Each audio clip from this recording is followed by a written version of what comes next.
Hello and welcome to another deck breakdown list thingamabob. I'm gonna call this. I don't know what I'm gonna call these videos, but what we are gonna call this is a very diverse meta.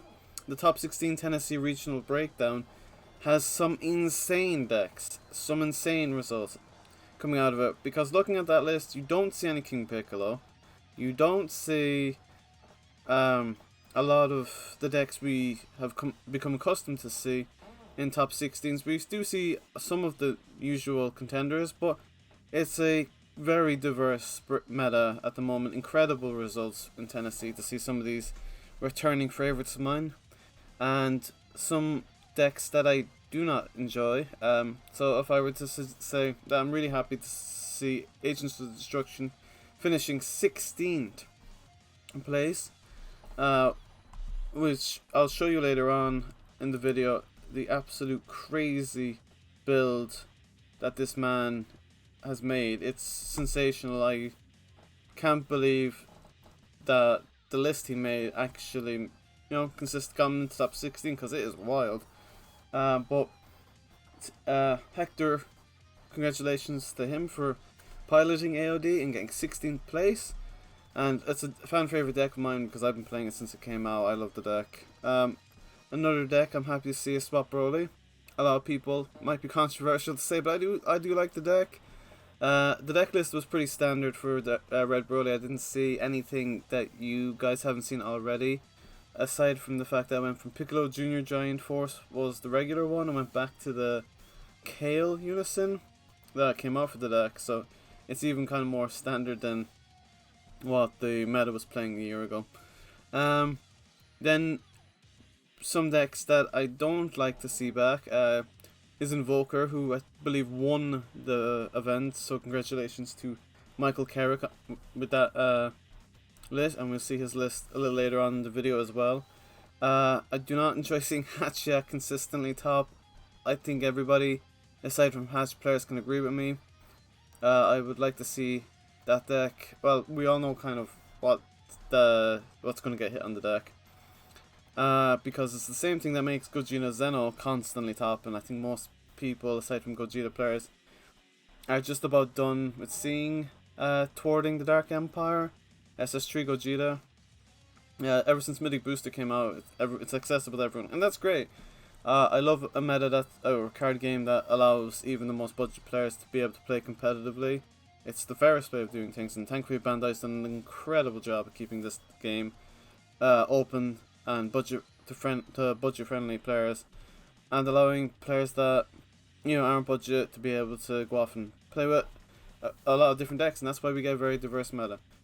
So thanks to Bandai for keeping it quite budget friendly as well. And another deck I'm not particularly happy to see, or two decks, is being Blue Baby. I didn't like this deck at all when it was in the meta a year ago before the emergency ban list. This deck was wreaking havoc. Now it's not so bad.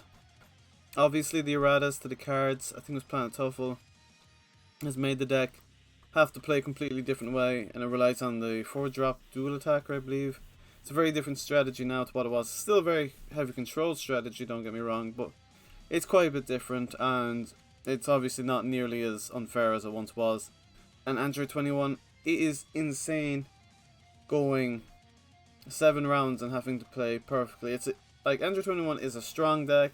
It's very control heavy. It can beat any of the top decks.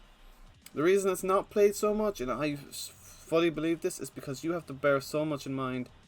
You have to play an almost perfect game to win, because making bad situations, if you make good choices all the way, you will be rewarded massively. But if you make one bad decision, oh my, you decline. You can go into a really bad situation real quickly. But it's a strong deck. It burns for game, and there's not much you can really do to stop it from winning the game. It's a tough deck to play against, but also you have to be a very good pilot. So congratulations to Psycho, who decided to bring Android 21 to the Tennesse Regional. They did a fantastic job to get top 16. And then you've got U7 and Goku, Gogeta Zeno, as I just was talking about, your usual contenders, and Shenron, who we've seen uh, in most top 16 breakdowns. Obviously, Shen's been strong since it came out. U7 Goku's been in pretty much every top 16 since it's come out. So Gogeta Zeno is always, I think, probably the best deck of the format. And you can see from the results, the fact that it took 3 spots of the top 16 kind of proves my point, really. So we're gonna now look at 3 decks that interest me the most of seeing in the top 16. We're gonna go straight to Agents of Destruction. Now this build is wild in my opinion. Plays now at first look, obviously you just see the AOD engine. That's normal. Nothing crazy about the ratios. All pretty standard stuff. He's playing them at all 4, which is interesting, especially the Android 13, considering there's a lot of decks that don't play 3 or less cards at a certain point, so that kind of becomes a dead card at a certain point. This is the only one he's playing at 3, which is fair because he's a big boy. But the madness of this deck is the fact that he's only playing 1 Unison in his main, being this guy, not the Boo Agent of Destruction, but the Green Vegeta. This card is busted, but it lacks defensive options. But considering looking at this build, he is a turn 2 kill player. He's obviously going or turn 2 or 3, because this guy can't come out till turn 3 at the earliest in this deck. We've then got this the Janemba engine here, which this is absolutely aggro as all hell. And it kind of makes sense. If there's a U7 is its worst matchup, you don't want it to get to turn 4, and you don't want to have to rely on this guy over here. So you're going to want to have to rely on doing your Janemba plays, OTK, the U7 Goku players, as well as being able to bring this girl out here to remove your skillless Janemba, and you get another 15k attack. And then, because it's Agents of Destruction, you'll be able to spam out a bunch of battle cards, meaning this can probably come out as soon as possible. A 40k, you're probably just going to use this as a 40k beater most of the time. And it's AOD, so you'll have a pretty chunky drop area pretty quickly, so you can overwhelm. So you have so many attacks. You will win consistently with this deck. It's a very good list. I very much like it. I hope to see this deck, and I hope to see Hector do so much get more tops with this list, because I love Agents of Destruction, and it's great to see it doing well in the meta. And then you can look at the side deck. It's very much just all control options. If the match is going to be dragged out, if he's going up against something like Android 21 or Hachiak or something like that, you know, a match that's going to drag him out for a lot longer. He's got Petrification, God Sealing Technique, Most Food the Dark Banish. Now this is a great card. It's not played a lot because you have to tap 4 for it, but it's so worthy. Your opponent can't activate skills unless they choose 1 card in their hand sent to the warp, and it's got triple attack. That's beast. Turn 4, if you're going first against U7 Goku and you bring this guy out, they're gonna have such a horrible time. Silver Bullets, this was eroded recently, but still a strong card.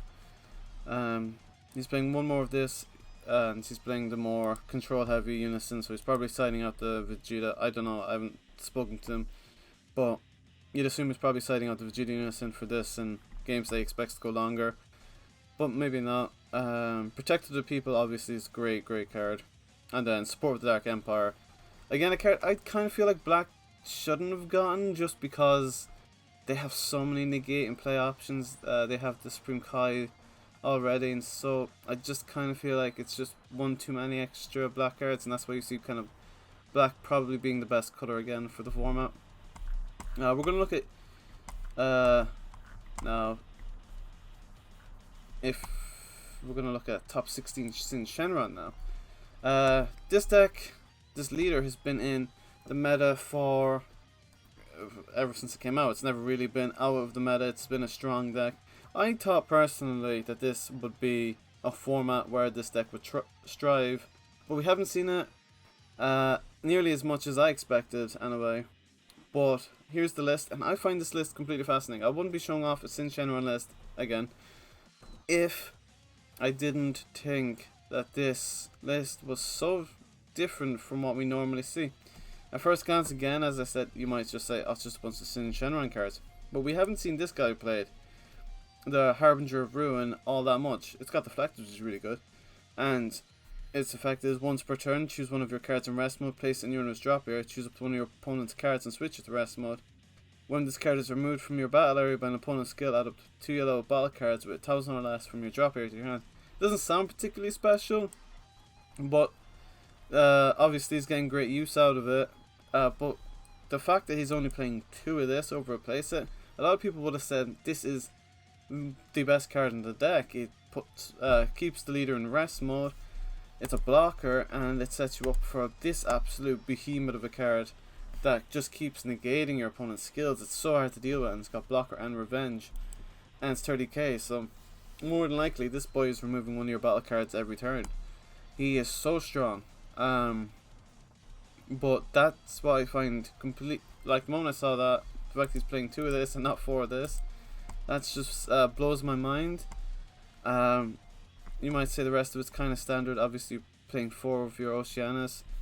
A lot of these cards you kind of see in and out, but there's no Poutine in the deck.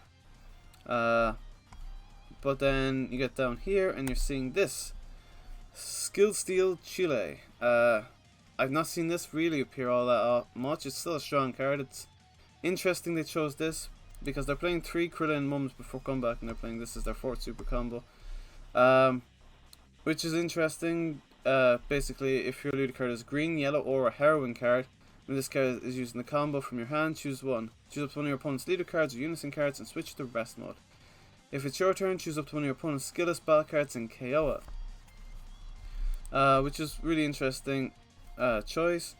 Then Dark Temptation Toe. I'm seeing a lot of yellow decks kind of playing this now. I've seen Yellow Baby repping this Dark Temptation Toe. It's a strong card and over on 3, so you can set it up pretty quickly. If your leader card is green or yellow, choose one of your leader cards and it gains plus 5,000 power for the duration of the turn.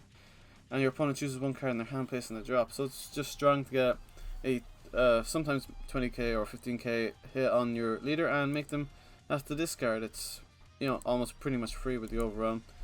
Although it's a surprise you'd want to play in the deck where you want to play all your Shadow Dragons from drop. So you'd have to be careful when you use this Toa, because you could end up hurting yourself massively for the top 6. And the Time Patrol Maiden, that's an interesting one to put in. Not that interesting, but you normally see the Cell being played, but this seems like a more... it seems very control heavy. But that's in Shenron. He's a tough cookie to crack. He's not a matchup I ever enjoy playing against, but he will always, up until the day that he's either the leader's banned or one of these 2, or possibly this card gets hit, it will remain in the meta. I don't see how this deck really ever gets power crept out. But strong deck. I think this is a very interesting build, and figured it definitely deserves work being shown off. We look at the side deck real quickly because there's some interesting options here. Being this Gohan card we don't really see often. When your leader card is yellow, when this card is discarded from your hand by an opponent's skill, play this card from your drop area. So obviously being played against hand rip, very strong. You normally see it's kind of a better option in some ways for yellow if they're playing against Deborah, or sorry, instead of Deborah, he's kind of better for yellow decks to play, because when he's played you draw a card. Basil, Fatal Rampage, very strong card for all yellow decks, very generic. If your opponent ends up playing a lot of battle cards, you can put them on to rest mode and get a 19k dual attacker right there. He's playing 4 of this unison, so I guess if he wants to go a lot more aggro heavy, he'll probably side these 4 in. So that's since Shenron, pretty strong build, and congratulations to this guy for coming in to this and getting top 16. And here is the winners list. Invoker, played by Michael Carrick. Normally it's not the most interesting looking of decks, but we haven't talked about Invoker on this channel, and it's won the event. It's obviously now a meta deck. In my personal opinion, it's up there with Gogeta Zeno and King Piccolo, who surprisingly wasn't in the top 16. And I can't think of the third deck. Oh, Vegeta Trunks is probably in there, in the in as a meta contender as well. We see that top, and funny enough, that wasn't the top 16 either. But yeah, Invoker kind of joins the top decks out there. Looking at the list, it's not really anything particularly interesting in the main deck, except for one kind of difference, and that being that Zeno Edge of Space-Time is there instead of the red-blue Beerus super combo, which I find to be a interesting choice, but it worked out for Michael. In both ways, you kind of just get your energy back. Basically, with the Beerus one, you get to restand an energy, and this one, obviously, you're add one card from your energy to your hand if you do place one card from your hand in your energy. So it basically allows you to replace your energy. So it's actually kind of better in some ways. Obviously, in this build, he's not playing any of the rival cards, like the cooler Tyrannical Assault.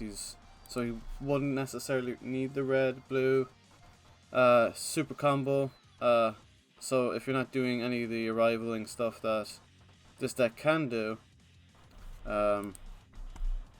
then you might as well play this instead, because you get the option to replace any energy. Like, the great thing about this is if you ended up with this if you had to just charge this card, playing this super combo will allow you to take this out of your life and replace it with a red blue card that you're not using. And you can always sponsor your energy to kind of mess with your opponent a bit, because a lot of people will believe that once it's in the energy, it's stuck there. Most people won't think that you're playing a way of being able to take it out of your energy. So I thought that was quite a cool play. But you're seeing more. I think most Invoker players have kind of swapped over to playing Edge of Space. This deck's now obviously become competitively viable since the release of this promo card. He's busted as all hell. Being able to give your leader Invoker. So this is a really, really strong card. And we're going to see Invoker more and more in the meta because of it. So yeah, that's pretty much the list. We look at the side deck for a bit. There is Phantom Fist is really the only card you don't see that often in the Invoker lists. If you have 4 more energy, you can activate this card from your hand by placing one red card in your hand in your drop area instead of paying its energy cost. At the start of your opponent's next main phase, choose up to one of your blue energy cards, switch to active mode.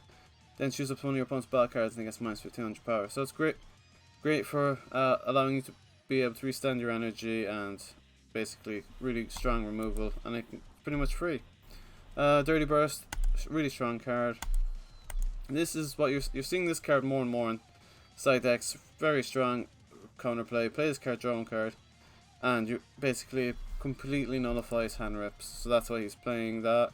It's kind of surprised to see just the sheer amount of preparation or hate for hand rip decks. I didn't think people would be as prepared for them as they are, but the guys, you can see kind of a pattern of the people who prepare for hand rip are also the people who seem to top the most. So I guess it just kind of shows prepare for everything, prepare for anything, and you'll do well. Prepare for all scenarios, and great things will happen for you. Anyway, that's the 3 decks I found most interesting. Some people might argue about it, saying Hachiyak or 21 or so on, but those decks aren't that interesting to me. And looking at the deck lists, I just didn't feel like talking about those. These 3 were, in my opinion, the ones worth talking about. Let me know what you think of looking at the top 16 list. What decks you would want to have played or seen, or what you think of the meta so far. Do you think we're in a healthy spot? Do you think this is a terrible format? Are you looking forward to Ultimate Squad, the new ban list? Are you looking forward to the Universe Warriors format? Is that a format you're more interested in? That's a lot of questions I've asked you, but I'm interested. I really am. So let me know any and all your thoughts, and remember, have an awesome day. Goodbye.